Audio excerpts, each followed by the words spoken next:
नमस्कार। आकाशवाणी से प्रस्तुत है समाचार प्रभात।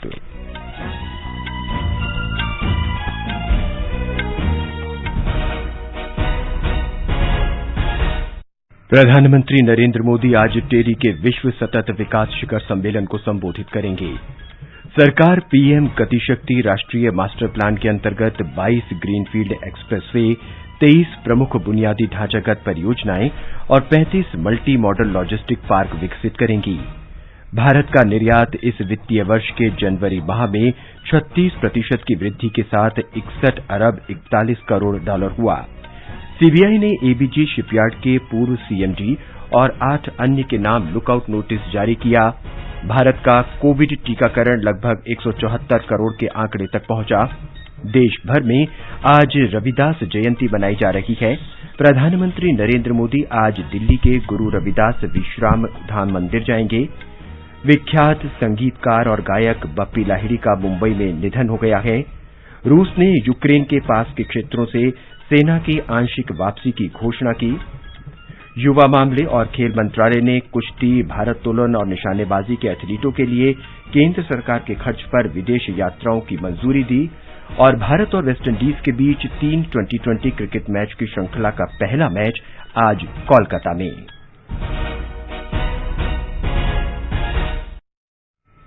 समाचार प्रभात में मनोज के साथ मैं नवीन सक्सेना। कोरोना वायरस के नए स्वरूप ओमिक्रॉन को देखते हुए आपसे अपील है कि सतर्क रहें और पूर्ण टीकाकरण कराएं। 15 से 18 वर्ष के किशोरों और अन्य लोगों के टीकाकरण में भी मदद करें। सुरक्षित रहने के लिए कृपया 3 सरल उपायों का पालन अवश्य करें। मास्क पहनें, 2 गज की सुरक्षित दूरी बनाए रखें, हाथ और चेहरा साफ रखें। कोविड से संबंधित किसी भी जानकारी और मार्गदर्शन के लिए राष्ट्रीय हेल्पलाइन नंबर 01123978046 और 1075 पर संपर्क करें। और अब समाचार विस्तार से। देश के 75वें स्वतंत्रता दिवस के उपलक्ष्य में आजादी का अमृत महोत्सव के अंतर्गत सरकार अनेक गतिविधियों का आयोजन कर रही है।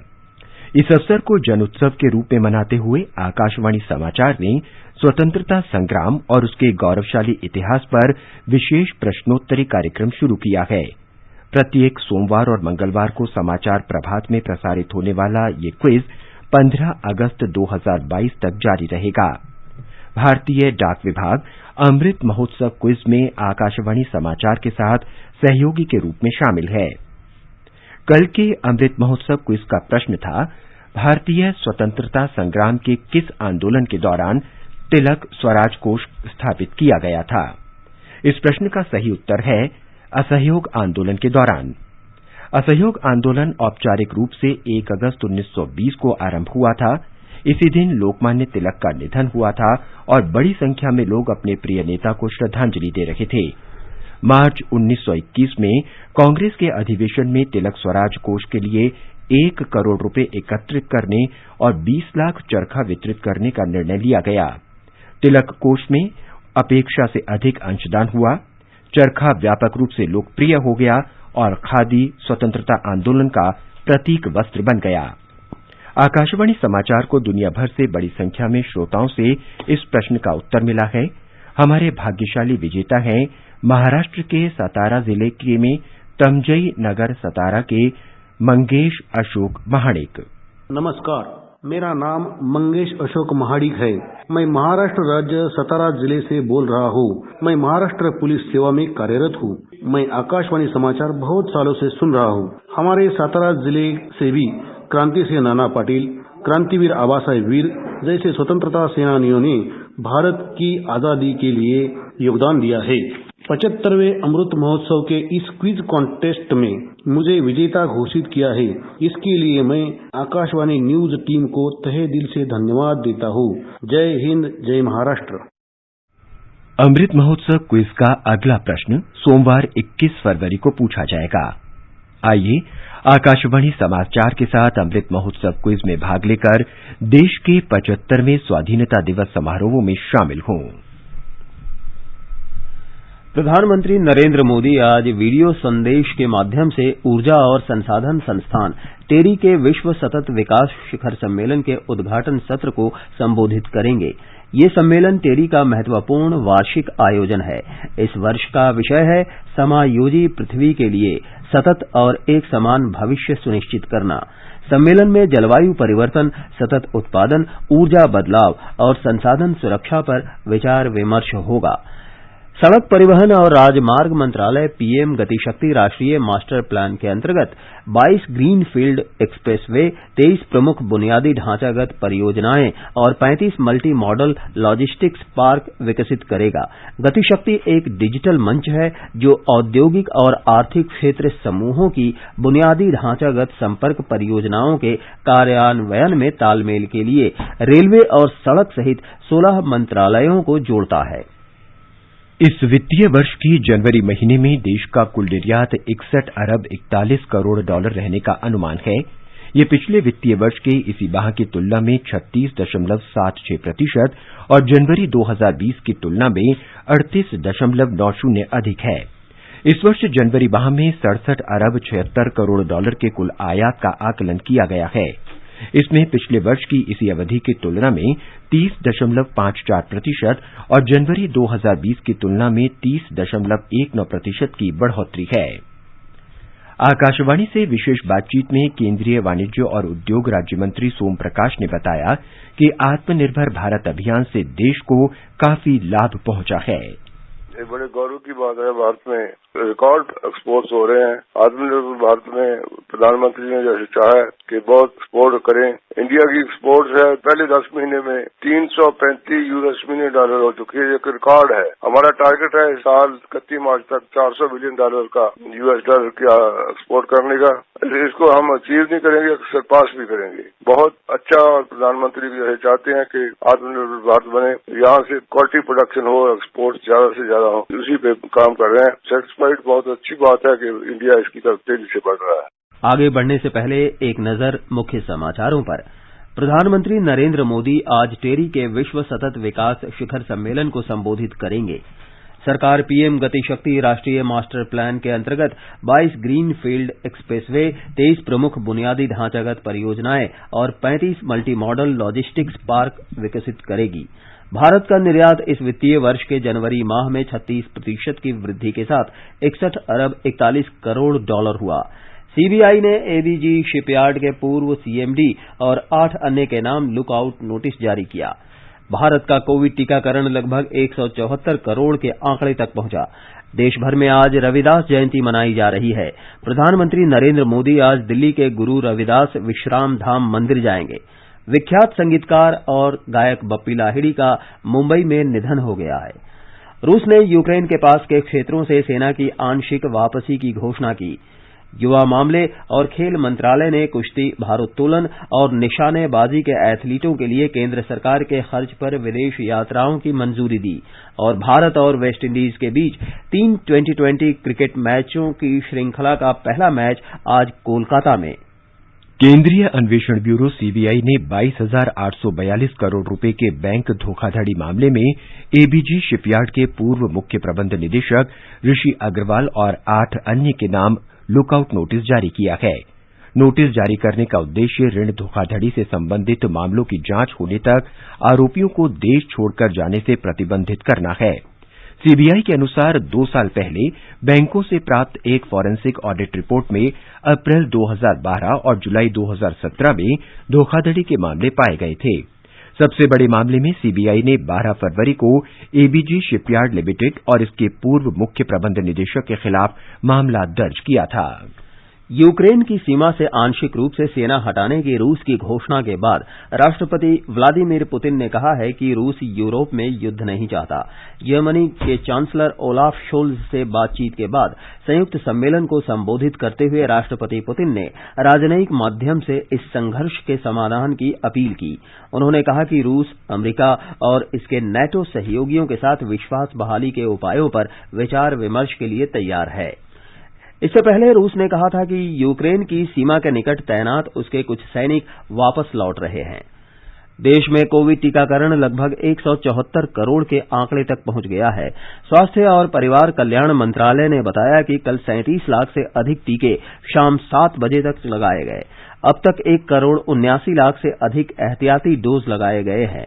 15 से 18 वर्ष आयु वर्ग में 5,26,00,000 से अधिक टीके पहली डोज के रूप में और 1,75,00,000 टीके दूसरी डोज के रूप में लगाए गए हैं।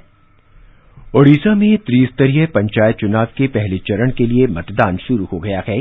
200 जिले परिषद सदस्यों और 1,669 सरपंचों सहित अन्य प्रतिनिधियों को चुनने के लिए इस चरण में लगभग 67,51,000 मतदाता अपने मताधिकार का प्रयोग कर रहे हैं। संत रविदास की जयंती आज श्रद्धा और भक्तिभाव से मनाई जा रही है। 14वीं शताब्दी के संत रविदास उत्तर भारत में भक्ति आंदोलन के संस्थापक थे। वाराणसी में श्री गुरु रविदास जन्म स्थान मंदिर में लाखों लोग जयंती समारोहों के सिलसिले में एकत्र हैं।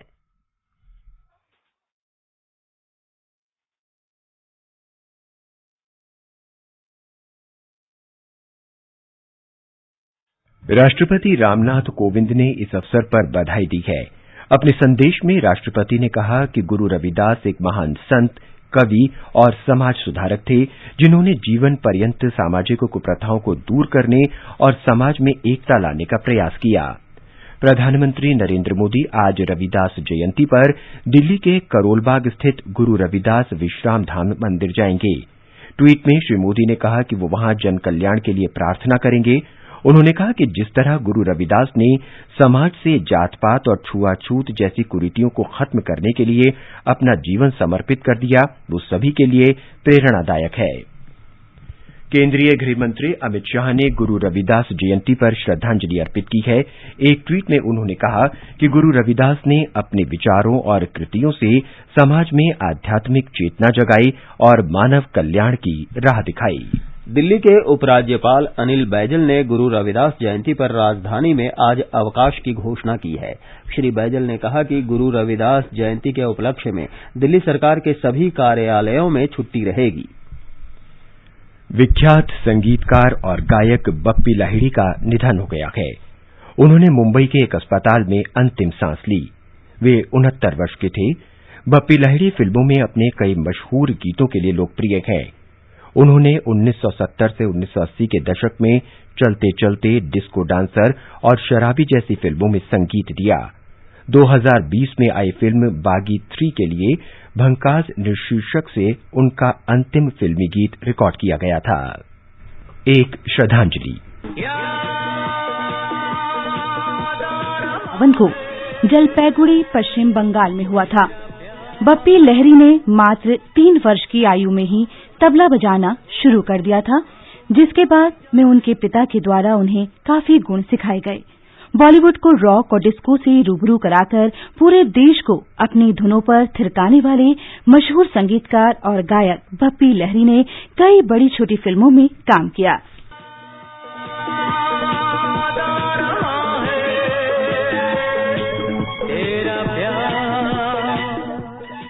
जिस दौर में लोग रोमांटिक संगीत सुनना पसंद करते थे, उस वक्त बप्पी ने बॉलीवुड में डिस्को डांस को इंट्रोड्यूस करवाया। उन्होंने अपना पहला अवसर एक बंगाली फिल्म दादू और पहली हिंदी फिल्म नन्हा शिकारी में मिला, जिसके लिए उन्होंने संगीत दिया था। जिस फिल्म ने उन्हें बॉलीवुड में स्थापित किया वो ताहिर हुसैन की हिंदी फिल्म जख्मी थी, जिसके लिए उन्होंने संगीत की रचना की और पार्श्व गायक के रूप में 2 गुनी कमाई की। पूजा करूं, सजदा करूं, जैसे कहो वैसे चाहूं। इस फिल्म में उन्होंने प्रसिद्धि भी दिलाई और हिंदी फिल्म उद्योग में एक नए युग को आगे लाए।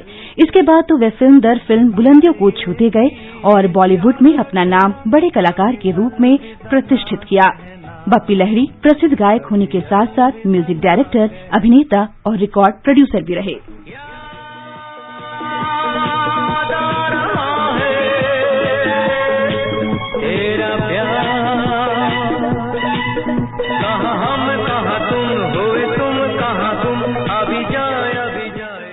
प्रधानमंत्री नरेंद्र मोदी ने विख्यात गायिका गीताश्री संध्या मुखोपाध्याय के निधन पर प्रधानमंत्री नरेंद्र मोदी ने विख्यात गायिका गीता श्री संध्या मुखोपाध्याय के निधन पर गहरा दुख व्यक्त किया है। एक ट्वीट में श्री मोदी ने कहा कि गीता श्री संध्या का मधुर स्वर आने वाली पीढ़ियों को भी मंत्रमुग्ध करता रहेगा। 4 अक्टूबर 1931 को दक्षिण कोलकाता के ढाकुरिया में जन्मी संध्या मुखोपाध्याय ने भारतीय शास्त्रीय संगीत में महारत हासिल की। उनके गाए हुए अधिकतर गीतों में आधुनिक बांग्ला गीत शामिल हैं।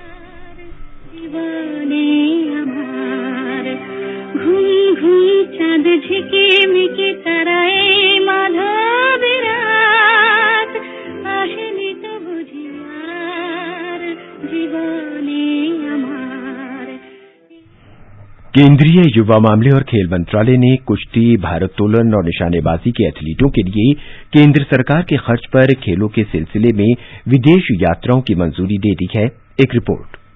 सरकार ने 17 से 20 फरवरी तक बल्गारिया में होने वाले 59वें अंतर्राष्ट्रीय कुश्ती टूर्नामेंट सीनियर्स में पुरुष और महिला कुश्ती टीमों की भागीदारी को स्वीकृति दे दी है। फ्री स्टाइल और ग्रीको रोमन श्रेणी में कुल 20 पुरुष पहलवान भाग लेंगे, जबकि 10 कोचिंग सदस्य उनके साथ जाएंगे। महिला कुश्ती दल में 10 पहलवान और 5 सहयोगी कर्मचारी शामिल हैं। तुर्की में होने वाली पहली रैंकिंग सीरीज इंटरनेशनल टूर्नामेंट में कुल 11 महिला पहलवान और 23 पुरुष पहलवान हिस्सा लेंगे। ये प्रतियोगिता 24 से 27 फरवरी तक आयोजित होगी। इस प्रतियोगिता में टोक्यो ओलंपिक पदक विजेता रवि दहिया और बजरंग पुनिया भाग लेंगे। महिला दल में 5 कोचिंग और सहयोगी सदस्य तथा पुरुष दल में 11 कोचिंग और सहयोगी सदस्य होंगे। भारतीय भारोत्तोलन टीम 23 से 28 फरवरी तक होने वाले सिंगापुर वेट लिफ्टिंग इंटरनेशनल 2022 में भाग लेगी। महिला दल में 9 भारोत्तोलक और 4 सहायक कर्मचारी शामिल हैं, जबकि पुरुषों के दल में 7 भारोत्तोलक और 4 सहायक कर्मचारी शामिल हैं। टोक्यो ओलंपिक की रजत पदक विजेता मीराबाई चानू दल का हिस्सा होंगी। सरकार ने मिस्र के काहिरा में 25 फरवरी से 8 मार्च तक ISSF विश्व कप के लिए 33 सदस्यीय भारतीय निशानेबाजी टीम की भागीदारी को भी स्वीकृति दे दी है। सदस्यों में 25 निशानेबाज, 6 कोच और 2 फिजियोथेरेपिस्ट शामिल हैं। समाचार कक्ष से अलका सिंह। भारत और वेस्टइंडीज के बीच 3 2020 क्रिकेट मैचों की श्रृंखला का पहला मैच आज कोलकाता के ईडन गार्डन में खेला जाएगा। श्रृंखला के सभी मैच कोलकाता में होंगे। आजादी के अमृत महोत्सव के अंतर्गत आइए अब सुनते हैं आकाशवाणी की विशेष प्रस्तुति आजादी का सफर। आजादी का अमृत महोत्सव।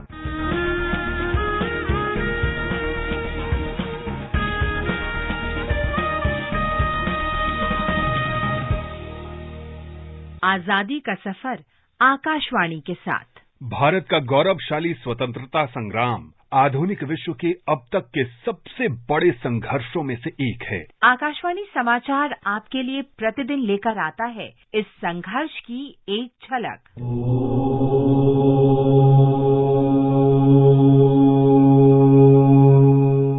आज की कड़ी में हम भारतीय पुनर्जागरण के प्रमुख कार्यकर्ताओं में से एक राजेंद्र लाल मित्र को याद करते हैं, जिनका जन्म 16 फरवरी 1822 को कोलकाता में हुआ था। राजेंद्र लाल भारत के अपने समय के सबसे विद्वान व्यक्तियों में से एक के रूप में प्रसिद्ध थे। उन्हें कई भाषाओं हिंदी, संस्कृत, फारसी, उर्दू, अंग्रेजी, फ्रेंच, ग्रीक और लैटिन का ज्ञान था।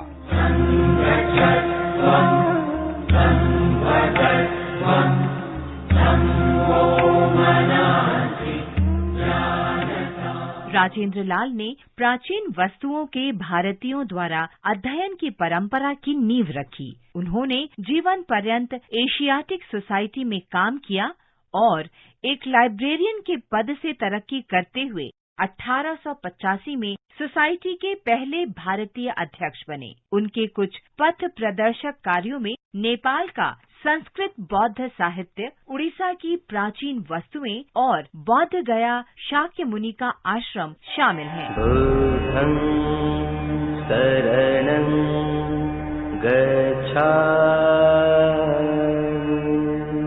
राजेंद्र लाल 1886 में कोलकाता में आयोजित कांग्रेस के दूसरे सत्र में स्वागत समिति के अध्यक्ष थे। वो 19वीं शताब्दी में यूरोप में विद्वानों और उनके निकायों द्वारा सम्मानित किए जाने वाले भारतीयों में से एक थे। उन्हें ग्रेट ब्रिटेन और आयरलैंड की रॉयल एशियाटिक सोसाइटी के मानद सदस्य के रूप में शामिल किया गया था। इस महान भारतीय को हमारा नमन।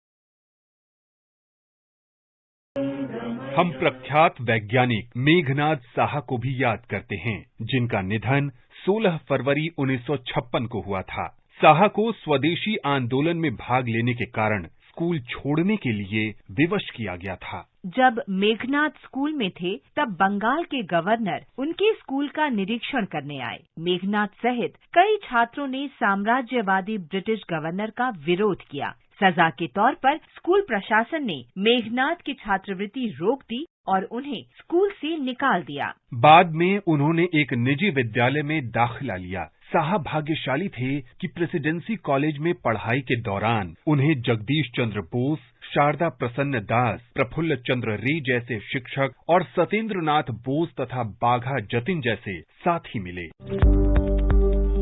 साहा का सबसे प्रसिद्ध कार्य तत्वों के थर्मल आयनीकरण से संबंधित है और इससे उन्होंने साहा समीकरण के रूप में जानी जाने वाली महत्वपूर्ण उपलब्धि हासिल की। उन्होंने सौर किरणों के वजन और दबाव को मापने के उपकरण का भी आविष्कार किया। साहा ने इलाहाबाद विश्वविद्यालय में भौतिकी विभाग और कोलकाता में परमाणु भौतिकी संस्थान जैसे कई वैज्ञानिक संस्थानों की स्थापना में सहायता की। 1952 में स्थापित कैलेंडर सुधार समिति के अध्यक्ष के रूप में साहा ने 30 प्रकार के भारतीय कैलेंडर प्रणालियों को एक राष्ट्रीय कैलेंडर में एकीकृत करने में मदद की। साहा को कई बार भौतिकी के नोबेल पुरस्कार के लिए नामांकित किया गया था। 1952 में वे एक स्वतंत्र उम्मीदवार के रूप में पहली लोकसभा के लिए निर्वाचित हुए थे। उन्होंने इलाहाबाद विश्वविद्यालय में प्रोफेसर के रूप में काम किया और उसके बाद 1956 में मृत्यु तक कलकत्ता विश्वविद्यालय में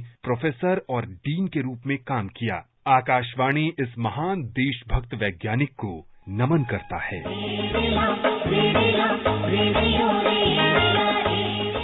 हम स्वतंत्रता सेनानी बालछा को भी याद करते हैं, जिन्होंने 1910 में बस्तर के जगदलपुर इलाके में सामंती और औपनिवेशिक शोषण के खिलाफ भूमकल विद्रोह में हिस्सा लिया था। 16 फरवरी 1910 को हुई इंद्रावती फोर्ट लड़ाई में बालछा और उनके सहयोगियों ने अंग्रेजों को चुनौती दी। ये देखते हुए कि हार अपरिहार्य है, बालछा अपने साथियों के साथ वहां से बच निकले और आसपास के गांव में लोगों को एकत्रित करने लगे। 25 फरवरी की रात को ब्रिटिश सेना ने उन्हें पकड़ लिया।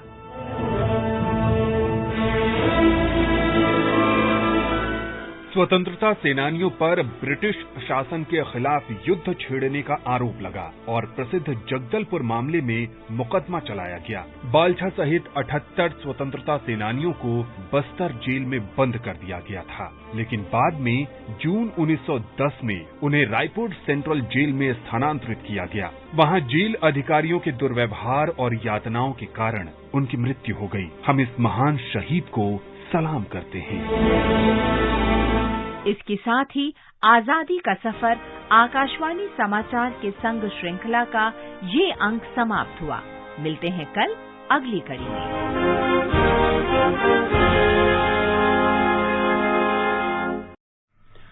आजादी का अमृत महोत्सव के लिए सभी उपभोक्ताओं को शुभकामनाएं। हॉलमार्क सोने की शुद्धता सुनिश्चित करता है। हमेशा हॉलमार्क वाले सोने के आभूषण खरीदें। उपभोक्ता संबंधित किसी भी शिकायत के लिए कृपया राष्ट्रीय उपभोक्ता हेल्पलाइन के टोल फ्री नंबर 14404 पर संपर्क करें। उपभोक्ता मामले विभाग, भारत सरकार द्वारा जनहित में जारी। जागो ग्राहक जागो। ये समाचार हमारी वेबसाइट newsonair.gov.in/hindi पर भी उपलब्ध हैं। और मनोज, अब बताएं कि आज के समाचार पत्रों में क्या विशेष है। जी हां, राष्ट्रीय जनता दल के प्रमुख लालू प्रसाद यादव सहित 75 आरोपियों को चारा घोटाले में दोषी ठहराए जाने की खबर आज के सभी समाचार पत्रों ने अपने पहले पन्ने पर प्रमुखता से प्रकाशित की है। जनसत्ता की सुर्खी दी है चारा घोटाले के 5वें मामले में लालू प्रसाद दोषी करार। वहीं दैनिक भास्कर ने लिखा है सजा का ऐलान अगले सप्ताह होगा। रूस और यूक्रेन के बीच युद्ध की आशंका की खबर को सभी समाचार पत्रों ने अपने पहले पन्ने पर जगह दी है। जनसत्ता की सुर्खी है भारतीयों को यूक्रेन छोड़ने की सलाह। वहीं हिंदुस्तान ने राहत शीर्षक से लिखा है यूक्रेन की सीमा से सेना वापस बुला रहा रूस। पत्र ने आगे लिखा है, भारत के अपने नागरिकों को सलाह, हालात बेहद गंभीर, यूक्रेन छोड़ दें। नवभारत टाइम्स की सुर्खी है, फिलहाल टली जंग, बाजार में लौटा रंग, यूक्रेन से लौटने लगे रूस के सैनिक, दुनिया को राहत। वहीं हरी भूमि ने दिया है दुनिया पर युद्ध के घने बादल, पर शांति की धुंधली किरण भी। रूस अपनी कुछ सैनिक टुकड़ियां वापस बुला रहा है, पर हमले की सुगबुगाहट भी। देश के सबसे बड़े बैंक घोटाले में एबीजी शिपयार्ड के पूर्व सीएमडी और 8 अन्य के खिलाफ लुकआउट नोटिस जारी करने की खबर को दैनिक जागरण ने अपनी सुर्खी बनाया है। दाऊद से जुड़े परिसरों ने ईडी ने मारे छापे, राष्ट्रीय सहारा की खबर है। मनी लॉन्ड्रिंग के मामले मिले आपत्तिजनक दस्तावेज। अंत में मुख्य समाचार एक बार फिर। प्रधानमंत्री नरेंद्र मोदी आज टेरी के विश्व सतत विकास शिखर सम्मेलन को संबोधित करेंगे। सरकार पीएम गति शक्ति राष्ट्रीय मास्टर प्लान के अंतर्गत 22 ग्रीनफील्ड एक्सप्रेसवे, 23 प्रमुख बुनियादी ढांचागत परियोजनाएं और 35 मल्टी मॉडल लॉजिस्टिक पार्क विकसित करेगी। भारत का निर्यात इस वित्तीय वर्ष के जनवरी माह में 36% की वृद्धि के साथ $61 अरब हुआ। सीबीआई ने एबीजी शिपयार्ड के पूर्व सीएमडी और 8 अन्य के नाम लुकआउट नोटिस जारी किया। भारत का कोविड टीकाकरण लगभग 174 करोड़ के आंकड़े तक पहुंचा। देश भर में आज रविदास जयंती मनाई जा रही है। प्रधानमंत्री नरेंद्र मोदी आज दिल्ली के गुरु रविदास विश्राम धाम मंदिर जाएंगे। विख्यात संगीतकार और गायक बप्पी लाहिड़ी का मुंबई में निधन हो गया है।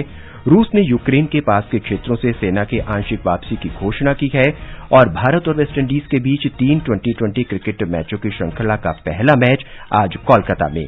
इसके साथ ही समाचार प्रभात का ये अंक समाप्त हुआ। नमस्कार।